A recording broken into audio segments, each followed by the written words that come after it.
Hi, எல்லோருக்கும் வணக்கம். இன்றைக்கி நம்ம என்ன ரெசிபி பார்க்க போகிறோன்னா சாம்பார் சாதம். ஈஸியாக செஞ்சிடலாம், 3 நிமிஷத்தில் செஞ்சிடலாம். பேச்சுலர் கூட செய்யலாம், அவ்வளோ ஈஸியாக செஞ்சிடலாம். நம்மக்கிட்ட இருக்கிற காய்கறி வச்சு இன்றைக்கி நம்ம சாம்பார் சாதம் எப்படி செய்யலான்னு பார்க்கலாம் வாங்க. நம்ம சேனலை பிடிச்சிருந்தால் சப்ஸ்கிரைப் பண்ணுங்கள், லைக் பண்ணுங்கள், ஷேர் பண்ணுங்கள். வாங்க ரெசிபி எப்படி செய்யலாம் போய் பார்க்கலாம்.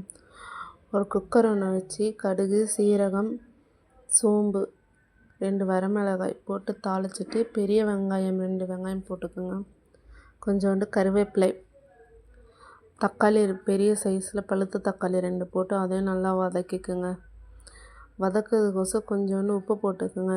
இஞ்சி பூண்டு பேஸ்ட்டு 1 ஸ்பூன் அதையும் போட்டு நல்லா மிக்ஸ் பண்ணிக்கோங்க. 3 பச்சை மிளகாய் போட்டு அதையும் மிக்ஸ் பண்ணிக்கோங்க. சாம்பாருக்கு தேவையான காய் மாங்காய், கத்திரிக்காய், உருளைக்கிழங்கு, பீன்ஸு, கேரட்டு, சௌசௌ. நம்மக்கிட்ட என்னென்ன காய் இருக்கோ அதெல்லாம் போட்டுக்கலாம். என்கிட்ட இந்த காய் தான் இருக்குது, நான் இதையும் போட்டு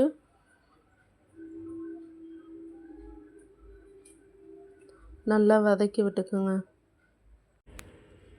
பேச்சுலர் கூட சட்டுன்னு செஞ்சிடலாம். அவ்வளோ ஈஸியான சாம்பார் சாதம் சட்டுன்னு 3 நிமிஷத்தில் செஞ்சிடலாம். நம்மக்கிட்ட என்னென்ன காய்கறி இருக்குதோ எல்லாமே போட்டுக்கலாம். நல்லா எண்ணெயில் நல்லா வதக்கி விட்டுக்குங்க. ஒன்றோடு ஒன்று நல்லா மிக்ஸ் ஆனதுக்கப்புறம் 1/4 ஸ்பூன் மஞ்சத்தூள் அதையும் போட்டு நல்லா மிக்ஸ் பண்ணிக்கோங்க. வீட்டில் அரைச்ச நீங்கள் தனியாக வச்சுருந்தீங்கன்னா காரத்தூள் 1 ஸ்பூன், தனியாத்தூள் 2 ஸ்பூன் போட்டுக்கோங்க.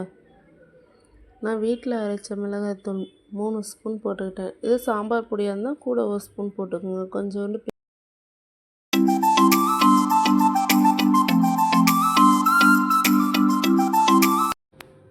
பெருங்காயத்தூள் 1/4 ஸ்பூன் போட்டுக்குங்க. அதையும் போட்டு நல்லா மிக்ஸ் பண்ணி விடுங்க. இந்த கிளாஸில் 1 கிளாஸ் அரிசியும் 1/2 கிளாஸ் பாசிப்பருப்பும் துவரம்பருப்பும் போட்டிருக்கேன். மொத்தமாக 6 கிளாஸ் தண்ணி வச்சு ஊற்றிருக்கேன். போட்டு நல்லா மிக்ஸ் பண்ணிக்கோங்க. இந்த டைமில் உப்பு செக் பண்ணிக்கோங்க. ஏற்கனவே நம்ம உப்பு போட்டிருக்கோம், அதையும் பார்த்து போட்டுக்கோங்க. நானும் கொஞ்சம் உப்பு போட்டுக்கினேன். நல்லா கொதிக்கணும். அதெல்லாம் மிக்ஸ் பண்ணி நல்லா கொதி வந்தோடனே நம்ம ஊற வச்சுருக்க பாசிப்பருப்பு, ரைஸு, துவரம்பருப்பு எல்லாமே அதில் போட்டு எல்லாத்தையும் அதில் போட்டுட்டு ஃபைனலாக கொத்தமல்லி போட்டு நல்லா மிக்ஸ் பண்ணி விடுங்க. மிக்ஸ் பண்ணி விட்டுட்டு குக்கர் மூடி போட்டு விசில் போட்டுக்கோங்க. ஒரு 5 விசில் வரணும். நல்லா சிம்மில் வச்சு ஒரு 5 விசில் வந்துட்ட பிறகும் நம்ம எடுத்துக்கலாம். உங்கள் குக்கர் எந்த அளவுக்கு விசில் விடுங்க, அது உங்களுக்கு தான் தெரியும். ஓகே, அவ்வளோதான். ப்ரெஷர் தானாக ரிலீஸ் ஆகிருக்கும். நம்ம ஓப்பன் பண்ணி பார்க்கலாம். அவ்வளோதான், சாம்பார் சாதம் ரெடி ஆகிடுச்சு. இது பேச்சுலர் கூட சட்டுன்னு செஞ்சிடலாம். நம்மக்கிட்ட என்ன காய்கறி இருக்கோ அதை வச்சு நம்ம ஈஸியாக சாம்பார் சாதம் செஞ்சிடலாம்.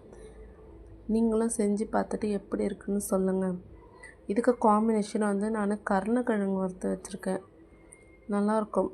ஃபைனலாக நம்ம நெய் கூட ஊற்றிக்கலாம். உங்களுக்கு வேணும்னா நீங்கள் ஊற்றிக்கலாம். நெய் ஊற்றினா பசங்க சாப்பிட மாட்டாங்கன்னா நெய் ஊற்றலை. எப்படி இருக்குன்னு செஞ்சு பார்த்துட்டு கமெண்ட் பண்ணுங்கள். இந்த ரெசிபி பிடிச்சிருந்தால் லைக் பண்ணுங்கள், கமெண்ட் பண்ணுங்கள், ஷேர் பண்ணுங்கள். மறக்காமல் நம்ம சேனலை சப்ஸ்கிரைப் பண்ணுங்கள்.